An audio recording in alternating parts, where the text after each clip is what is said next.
Hi guys, wanted to give an update. It's been a little while since we were doing anything on the airplane, got through the holidays and got into the new year and ordered quite a few things to finish off the project. And so I wanted to show you something that changed since I made the video where I said I was probably not going to add any STCs, and so I did mention I would love to have a baggage door, and I decided in the end that I would. And so this is the Cub Crafters baggage door that I ordered and installed under an STC. There is, as far as I know, there are only two options for certified Super Cubs to get an STC for a baggage door. There's this one, and there's one from Univair that is not a kit. It's an STC with a set of plans, is my understanding. I have never built one, so if I say something that's incorrect, there's my disclaimer right there. But from what little I do know about the Univair door, it's bigger, and you have to modify the airframe to install it. You have to modify one or both of these, probably just this cross tube here. And so, like I said, I haven't done one, and I haven't studied the plans. I did actually look at a couple Super Cubs that had this baggage door, and I like the fact that I could install it without modifying the airframe. Because I'm lazy, basically. But this door is smaller, so I wanted to kind of show you. This would have been nice if maybe somebody has done this, and I just wasn't aware of it. But it would be nice to know what you can fit through this door, so you can decide whether you want to go with this option or go with the Univair STC if you're in the market for a baggage door. So if you're going camping, you're going to need a tent. And this is a 4-man tent, so it's a little bit on the bigger side, but I'm sure if you're going to Oshkosh or something, you're going to want a tent that's got some room in it. You can put your cot and your cooler and all such things. Tent fits through the door.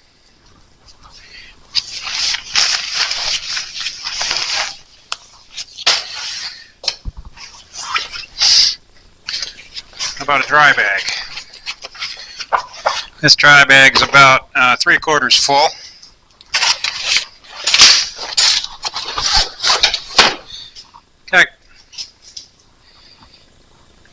You gotta kind of stuff it through there, but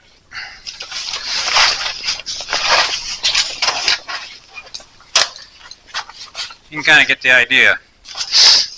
How about a duffel bag?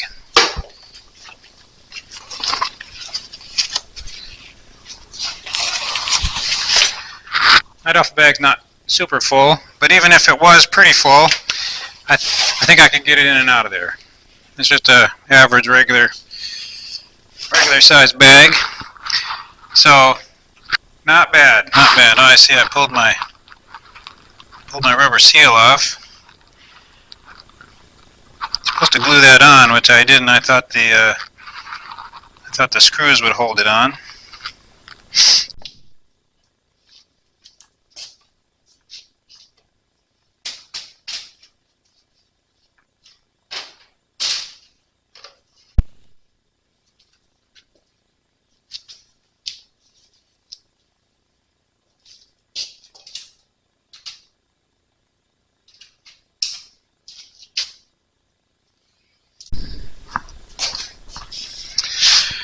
So anyway, I wanted to give you an update. So I went ahead and purchased all the supplies for covering the airplane.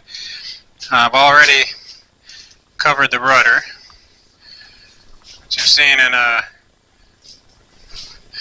previous video where we repaired the rudder and complied with the AD on that guy. Been on a buying spree to purchase the rest of the major items to finish off the project. Because the goal is to finish this airplane and fly it to Oshkosh. 170 days approximately until Oshkosh, and so it's a huge goal. It's a huge goal for anybody, but it's especially big for me because I've never even flown to Oshkosh. I have to learn all the procedures. I have to get this airplane flying, put some hours on it, make sure everything is good. So never mind, finish everything and get it signed off and get an annual and everything else. So big goals, but a lot of motivation. I've never actually even been to Oshkosh. Always wanted to. Lived in Alaska for a long time, and just never was able to make it happen. So I think it would be super cool for my first time at Oshkosh to actually fly there. You know, a guy can dream. But anyway, I just wanted to kind of give you an update. I talked about the baggage door, I talked about the rudder. I did decide to go with the Alaska Gear wing struts. They are lighter. I am going to weigh them to see how much lighter. I could feel it, you know, just anecdotally when I take one in each hand. I can tell that they're lighter. Also ordered a bunch of stuff from Univair that hasn't arrived yet, but I got all kinds of pieces and parts. I ordered some stamped ribs for the wings because I can section those and replace ribs inboard in the wings. And then I saved a little money on the ribs, ordered some Dakota Cup ribs for the outboard ribs that I can replace more easily. Also, when we start working on the wings, I'll make some videos and show you. One of the spars in the right wing, the front spar in the right wing was buckled. And so, you know, that's a story for another time. I'll leave that alone. But I did order a new spar. But anyway, lots of work to do. Let's see what else we ordered. Oh, also ordered a new ELT. Put that in the plane because for some reason it didn't come with the plane. Not sure what happened to the old one. But that's all installed and wired up and registered with National Oceanic and Atmospheric Association. I think that's what NOAA stands for. And also, I splurged on lights. Well, on nav lights. So I broke one of the glass. I had the old glass lensed nav lights on the wingtips. I broke the red one, and I was appalled at how much those little glass lenses cost. So I was also realizing that this beacon that was on the plane is not a PMA'd or forget the other term, but it is not really a legal beacon. I don't think it's required to have the beacon to fly at night. And so what I did was I found that you can buy wingtip nav lights that have the strobes built into them, and they synchronize with each other. And then they also, the ones that I bought, also have the rear facing white nav light. So you've got the front red and green, you got the rear white, and you got the strobes all built into the wingtip lights. And for the, you know, Wheelin's Literature, or Aero LED, I guess, is a subsidiary of Wheelin. I might have that wrong, but I think it's a subsidiary of Wheelin. But their literature, basically, I don't even have to install the white light on the rudder because I've got the white lights on the wingtips. If I'm understanding it correctly, I would, you know, happy if anybody wants to correct me on that. You know, I can be recalibrated. So anyway, I'm going to have legal strobes and nav lights. So this plane, you know, it can fly at night if we need to. I don't plan on it very often, but you know, it's nice to be able to take off early in the dark, and if you're gonna have a trip somewhere to get somewhere on time, you know, get to a breakfast or something. You know, it's nice to have that option. So as far as the covering system, I chose AirTech. You know, they sent me a hat for free. I paid full price. Other than that, for the supplies. AirTech's right up in Searcy, Arkansas, just north of us, about an 8-hour drive. I'm down in Louisiana. So I really like their product. I haven't used it before. The only product I really have used before is the Stewart system. And there are some things I liked about the Stewart system, obviously. And there's a lot of people that know way more about it than I do. But I did go see a guy south of town here that rebuilds Super Cubs and other planes, and he had a few planes in his hangar.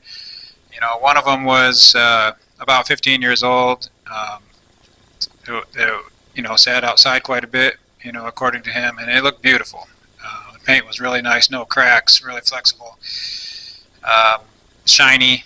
So he kind of sold me on the AirTech process, and like I say, I've never used it.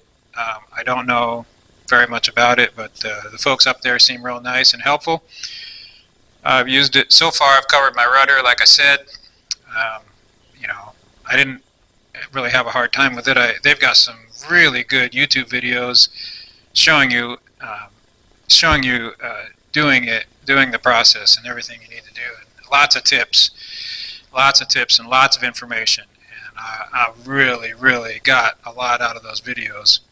You know, I read their manual, of course, but the videos are just, they do it, you know, for my brain. I like to see that guy showing how he does it and different ways to do it, and even the wrong ways to do it, and what happens if you do it the wrong way, and that kind of stuff. So really good stuff. And I know some of the other fabric coating and painting suppliers have lots of literature and videos also. So, you know, I'm not saying AirTech's better than anyone else. I just kind of excited to try it. It seemed like a good product. But yeah, so it's been below freezing here for about a week at night, not in the daytime. So I've got all the supplies in a wagon in my living room, just sitting there. So you know, some of that stuff will be okay to freeze, but I wasn't sure, so I just put it all in there and keeping it warm. So anyway,